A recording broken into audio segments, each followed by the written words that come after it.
Memahami karakter virus dan penyakit corona COVID-19. Pemahaman terhadap karakter virus corona menjadi kunci pengendalian wabah COVID-19 di tengah pandemi dan upaya pencegahan di masa-masa mendatang. Sejak tanggal 31 Desember tahun 2019 terjadi peningkatan kasus pneumonia yang disebabkan virus corona SARS-CoV-2. Jenis patogen baru tersebut memiliki tingkat penularan antar manusia yang tinggi. Pemahaman terhadap karakter virus corona menjadi kunci pengendalian di masa mendatang. Penularan penyakit corona COVID-19 menjadi pandemi. Disebut pandemi salah satunya karena wabah yang berjangkit serempak di mana-mana, meliputi daerah geografi yang luas. Hingga tanggal 14 Maret tahun 2020 pukul 7 waktu Indonesia Barat, total kasus terkonfirmasi mencapai 144.833 kasus dengan mortalitas sekitar 3,7%, 5.398 jiwa. Seluruh kontinen, kecuali Greenland, telah melaporkan kasus infeksi virus corona. Saat ini ada 120 negara, kawasan dengan kasus virus corona. Di Indonesia, sejak 2 kasus pertama COVID-19 diumumkan pada tanggal 2 Maret tahun 2020, jumlah kasusnya meningkat. Per tanggal 13 Maret tahun 2020 terdapat 69 kasus dengan korban meninggal sebanyak 4 orang.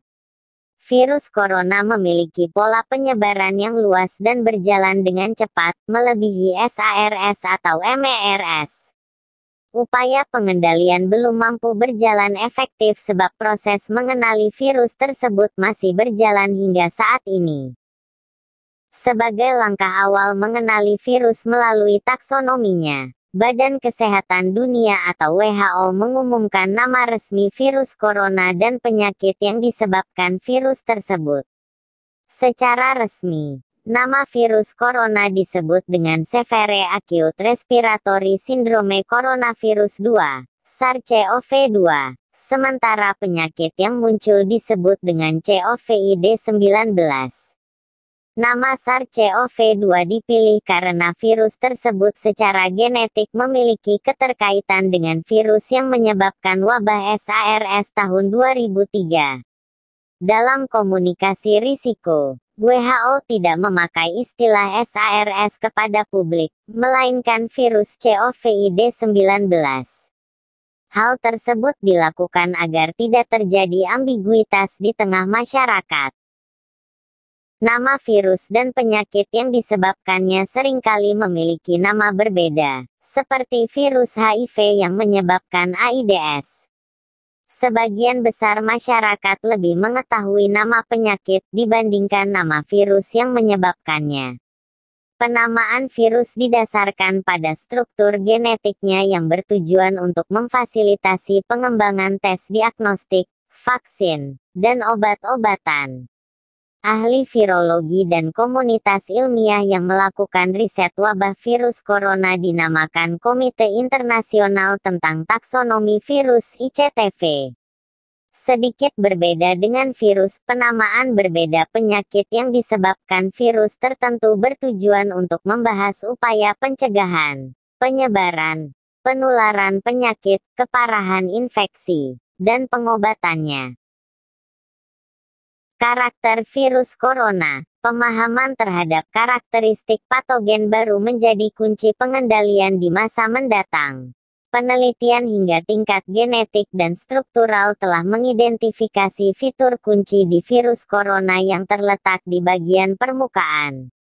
Fitur kunci permukaan virus menjelaskan mengapa patogen baru tersebut mudah menyerang sel manusia, khususnya organ-organ pernapasan. Virus corona memiliki sejenis protein yang mampu mengikat membran sel inang. Proses pengikatan membran sel dipicu oleh rilis sejenis enzim dari sel inang yang disebut dengan furin. Sebaran furin ternyata banyak ditemukan di jaringan manusia, termasuk paru-paru, hati, dan usus kecil. Infeksi mampu meluas ke berbagai organ tubuh manusia. Berdasarkan data dari WHO, organ pernapasan menjadi sasaran utama infeksi virus corona. Sebanyak 87,9%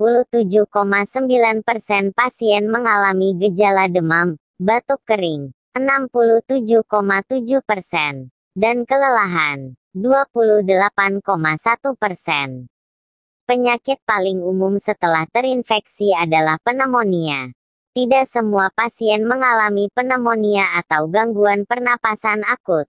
Setidaknya 81% pasien mengalami gejala ringan infeksi virus corona. Sekitar 14% mengalami gejala sedang, severe cases, seperti sulit bernafas, kekurangan oksigen dalam darah, serta penurunan fungsi paru-paru. Sementara 5% lainnya dalam kondisi kritis. Banyak orang belum paham gejala infeksi virus corona yang mirip dengan penyakit flu. Kewaspadaan belum terbangun sepenuhnya di tengah masyarakat. Pola pikir yang menganggap remeh gejala infeksi menjadi ancaman makin meluasnya penyebaran virus corona. Tak heran penyebaran virus corona mengalami percepatan hingga 2 kali lipat.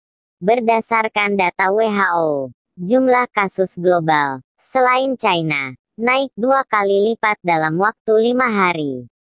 Apabila ditambahkan China, durasinya menjadi lebih lama, sekitar 19 hari.